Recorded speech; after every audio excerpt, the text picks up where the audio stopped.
Cerita berawal dari seorang pria 40 tahun yang memiliki disabilitas mental, bernama Yonggu yang memiliki anak perempuan bernama Yisung. Mereka berdiri di depan sebuah toko. Di sana, Yisung menginginkan sebuah tas Sailor Moon berwarna kuning yang terpajang di etalase toko. Namun ayah Yisung saat itu tidak membawa uang dan berjanji kepada Yisung untuk membelikan tas itu besok setelah gajian. Namun tiba-tiba tas yang tinggal satu-satunya itu dibeli oleh komisaris jenderal untuk anaknya. Yonggu merasa bahwa dialah yang seharusnya membeli tas itu. Lalu Yonggu mengelus wajah anak itu, membujuknya agar tidak jadi membeli tas itu. Namun jenderal merasa terusik. Lalu dia menampar Yonggu dan memukulinya. Keesokan harinya, seperti biasa, Yisung mengantarkan ayahnya untuk bekerja. Yonggu bekerja sebagai tukang parkir. Ketika sedang menghitung uang gaji bulanannya, tiba-tiba muncullah anak yang kemarin membeli tas Sailor Moon itu. Anak itu berkata bahwa dia akan menunjukkan toko lain yang menjual tas yang sama. Lalu Yonggu mengikuti anak itu hingga sampai di sebuah pasar.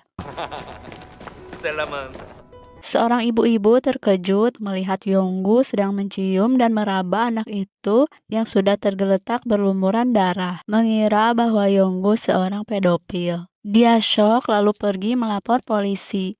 Yonggu sudah berada di kantor polisi. Di sana Yonggu kebingungan karena dikepung wartawan. Yonggu yang polos, dia ingin segera pulang, cemas memikirkan Yisung. Alhasil polisi menendangnya. Keesokan harinya, Yisung yang khawatir ayahnya tak kunjung pulang, dia segera mencari ayahnya itu. Yonggu sudah berada di TKP. Di sana Yonggu melakukan reka adegan. Tapi Yonggu menolak adegan yang tidak dia lakukan. Dasar polisi kampret, dia memaksa Yonggu membuka celananya. Dengan diiming-imingi akan segera bertemu dengan Yisung. Alhasil salah seorang warga histeris dan marah. Ternyata Yisung ada di sana. Lalu berteriak memanggil ayahnya itu dan berusaha mengejarnya, tapi polisi menahannya.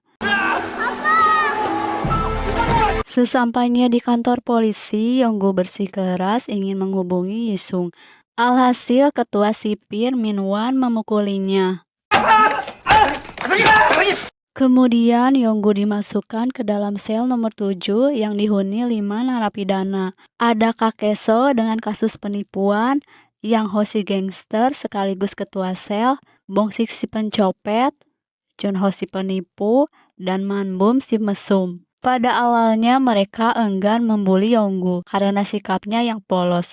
Tapi begitu si mesum membacakan catatan kriminalnya, yaitu kasus penculikan, pelecehan, dan pembunuhan anak di bawah umur, mereka pun langsung memukulinya berkali-kali. Tapi begitu mengetahui bahwa Yonggu dijatuhi hukuman mati, si gangster langsung duduk terdiam. Sementara itu, Yisung yang sebatang kara dibawa ke panti asuhan. Suatu hari di halaman penjara, ketua dari sel lain berniat jahat, bersiap menyerang si gangster dengan ujung sikat gigi yang sudah diruncingkan. Yonggu yang mengetahui niat jahat itu segera berlari untuk menghentikannya. Alhasil pinggangnya tertusuk. Sebagai rasa terima kasih, si gangster ingin membalas budi dengan cara mengabulkan apapun permintaan Yonggu. Tapi Yonggu hanya meminta Yisung. Beberapa hari kemudian, para napi disuguhi acara rohani dari panti asuhan. Terlihat Yisung tampil di sana. Kemudian Yisung diseret dan dimasukkan ke dalam kardus makanan. Lalu si mesum membawanya dengan penuh cemas karena diawasi ketat oleh sipir. Tapi akhirnya dia berhasil membawa Yisung ke dalam sel. Yonggu kaget dan langsung memeluknya. Tak lama si mesum mendengar info bahwa rombongan rohani itu akan segera pulang lebih awal. Yisung yang baru 30 menit bertemu ayahnya itu, sontak dia merengek tidak ingin pulang. Tapi akhirnya si gangster dengan susah payah berhasil membujuk Yisung dengan berjanji akan membawa Yisung kembali. Si mesum pun segera membawa Yisung ke dalam kardus, tapi sayangnya rombongan rohani itu sudah pergi. Terpaksa Yisung dibawa kembali ke sel. Suasana sel yang hambar menjadi ceria sejak kehadiran Yisung. Malamnya ada razia mendadak.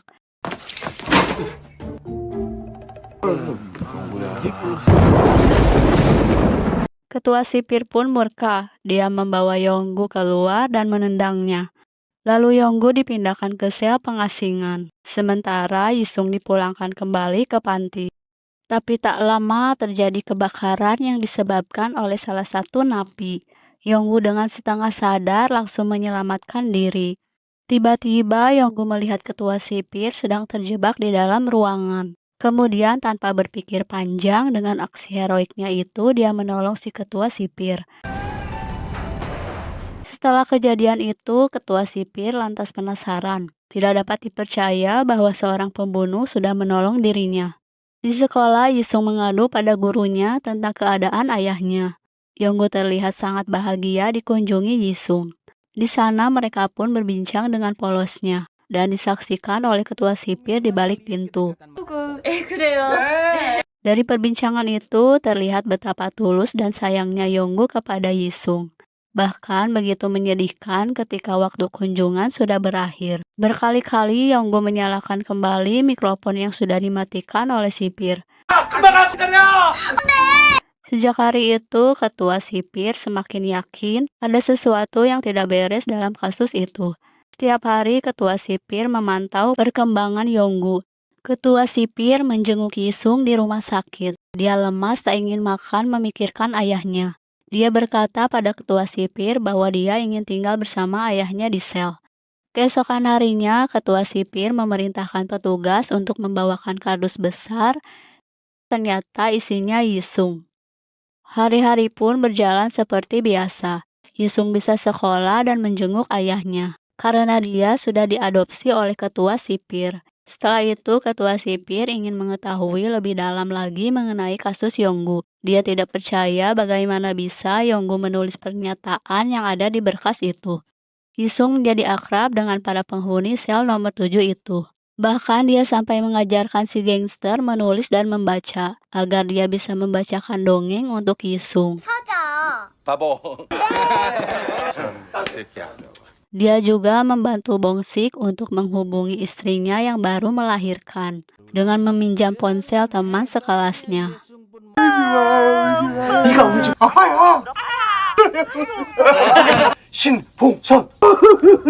Mereka yang tak percaya Yonggu seorang pembunuh, mereka pun menanyakan kronologi kejadian itu. Yonggu memberitahunya bahwa dia terpeleset ketika sedang mengikuti anak itu. Lalu mendapati anak itu sudah tergeletak di belokan dengan dahi yang berdarah. Mereka pun melakukan reka ulang di halaman penjara. Dengan analisa yang seadanya, mereka mengambil kesimpulan bahwa anak itu tergelincir air es karena pada tanggal kejadian suhu minus 18 derajat. Tapi naasnya anak itu refleks memegang tali batu bata untuk pemberat terpal pasar.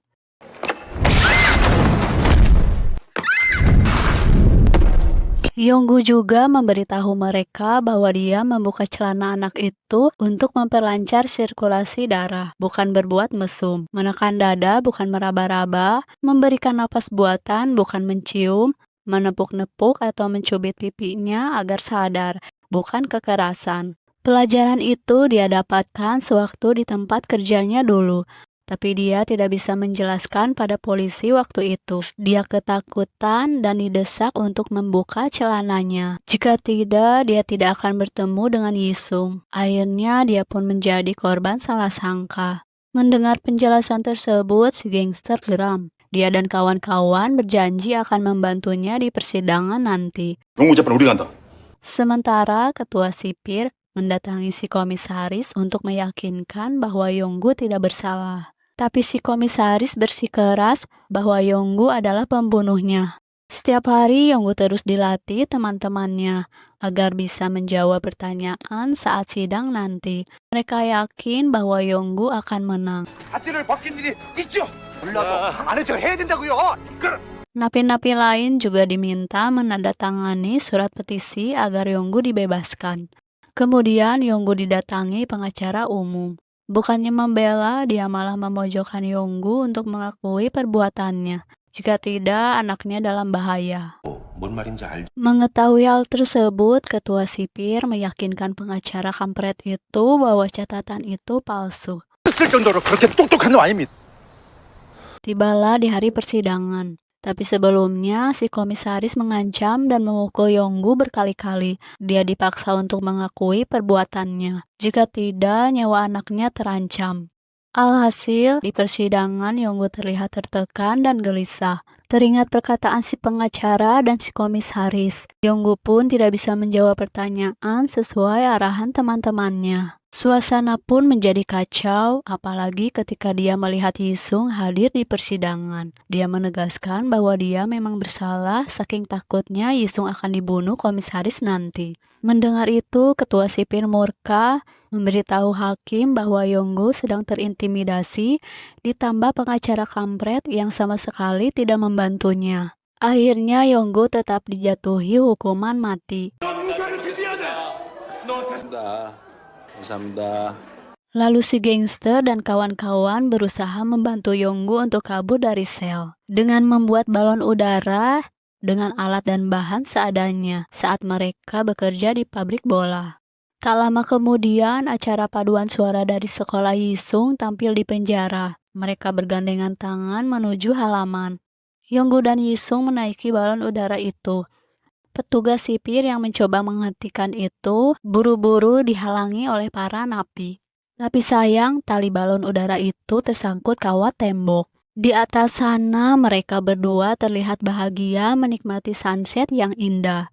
Sementara para napi kecewa karena rencana mereka gagal. Tibalah tanggal 23 Desember, hari di mana Yonggu akan dieksekusi mati, dan bertepatan dengan ulang tahun Yisung. Si gangster dan kawan-kawan memberikan hadiah kepada Yisung. Lalu Yonggu memberikan hadiah berupa tas Sailor Moon yang diinginkan Yisung sejak dulu. Yisung pun berterima kasih kepada Yonggu karena sudah menjadi ayah yang baik. Kemudian Yonggu pun berpamitan. Mereka tertunduk sedih mengikhlaskan Yonggu untuk pergi. Terlihat tulisan mereka di punggung baju Yonggu, yang artinya kami mencintaimu. Yonggu pun menggendong Yisung sampai ke pintu sel. Yonggu berpesan agar Yisung harus menjadi anak yang pintar. Tapi Yisung yang polos, dia mengira bahwa ayahnya akan pergi ke suatu tempat yang lebih baik. Yonggu pun meninggalkan Yisung dengan tingkah konyolnya.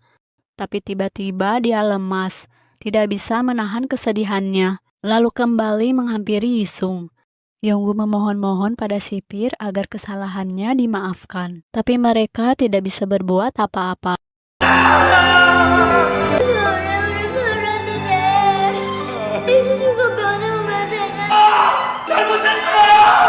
Tahun-tahun berlalu, Yisung sudah beranjak dewasa dan menjadi seorang jaksa. Dia membuka kembali kasus Yonggu untuk menegakkan keadilan dan ingin nama ayahnya dibersihkan dari tuduhan pembunuhan itu. Terlihat si gangster dan kawan-kawan menghadiri persidangan termasuk ketua sipir. Karena Yonggu waktu itu berada di bawah tekanan polisi serta tidak ada saksi dan bukti-bukti, 복역했던 사람의 진술을 깐다 뭐 그런 조항이 있냐고요? maka hakim memutuskan bahwa Yonggu tidak bersalah. 무죄를 선고하다. Tapi semuanya sudah terlambat. Yisung menangis sambil menatap foto mendiang ayahnya. Saat Yisung melihat balon yang tersangkut di kawat penjara, dia teringat hari bahagia ketika menaiki balon udara bersama ayahnya.